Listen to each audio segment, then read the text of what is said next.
আমরা কেন আজকে এই সচিবালয়ে আমরা এখানে অবস্থান নিচ্ছি। আমি শহীদ মিরাজের বাবা যাত্রাবাড়ি আব্দুর রব। আমরা শহীদ পরিবার আপনারা দেখেছেন গতকালকে আন্তর্জাতিক ট্রাইব্যুনালে যাত্রাবাড়ি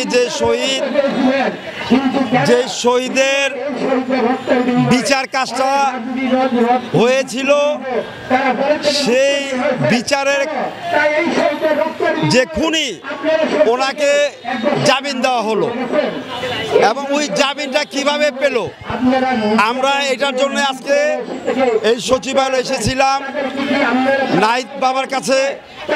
আমরা আমাদের দুঃখ বেদনা কিছু কথা বলতে চেয়েছিলাম।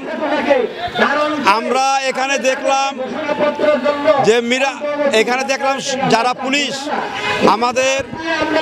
আমাদের এক শহীদ মায়ের উপরে লাঠি চার্জ করে এবং লাথি মারে এবং হাতের থেকে চামড়া খামচি মারে। আমরা ভিডিও ফুটেজটা আপনাদের মাধ্যমে দিব। আজকে এসেছিলাম সচিবালয়ে যে তার সাথে আমরা কিছু কথা বলবো, কিন্তু এই হাসিনার ফ্যাসিবাদী পুলিশ সচিবালয়ের সচিব এখনো এই বৈষম্য ছাত্র দূর হয় নাই।